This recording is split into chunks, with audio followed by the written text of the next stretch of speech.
Hey, good afternoon, everybody. Thanks for joining us for our second broadcast on the Tasting of the Provencal from Becker Vineyards. I hope you all enjoyed the broadcast. And as promised, we're going to have a few Q&As here. So I was able to print off some questions that we did not get to, and I'd like to address those questions right now. The first question is from Fred Cherney, and Fred, you asked, what are the ideal weather conditions for this grape? Well, there are multiple grapes in this blend. They all pretty much like the same type of weather. So no snow, no ice, no freezing conditions while they're growing. But grapes will grow in a variety of places here in Texas. We can experience overnight lows in the 60s and 70s and daytime highs in the hundreds.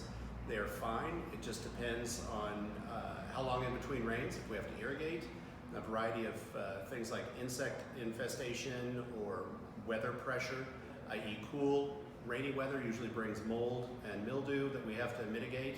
Hot, dry, we have to mitigate with water. So they basically start in this time of the year in March. They'll start budding out.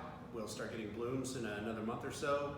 Veraison, or when the grapes actually form and start to change color, will be in July, and then we start harvesting in August, and we go through October. So that is our years, basically March through October for the growing year. Okay, so our second question comes from Taylor Rossi Istri, and I apologize, Taylor, if I've mispronounced your last name. I am sorry, but you have an excellent question. I wanted to address that. Is there a process in winemaking to use white grapes in red wine process like you do with red grapes in rosé? Yes and no. That's a great answer. So yes, we can use white grapes in the red wine process, though it's normally common with Rhone varietals, like when we're doing Syrah. Sometimes we will co-ferment a little bit of Viognier with that Syrah, and that is a trick to help tone down the tannins, the really drying tannins in that Syrah. So the Viognier helps with that, as well as color stability. And primarily that's what it's used for. So the few of the white grapes in with those red Syrah grapes will help stabilize the color and keep it from dropping out over time. So our next question comes from Carol Smith. Carol, you wrote, where in the High Plains is the farm that grows these grapes?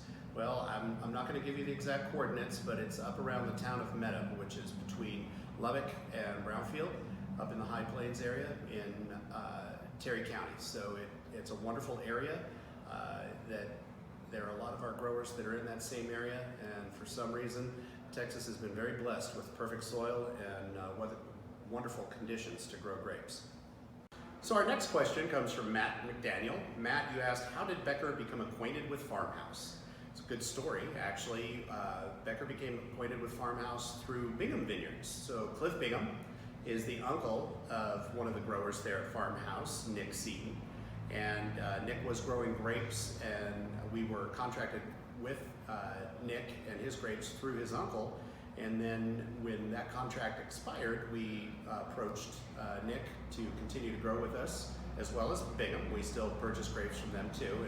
And as families are wont to do, they help each other out in good times and bad. And it's a wonderful relationship that we have with those folks. So we actually became acquainted with Farmhouse through Bingham Vineyards. All right, our final question for tonight comes from Debbie Jansen. Debbie, you asked, how do you drink your wine, chilled or at room temperature?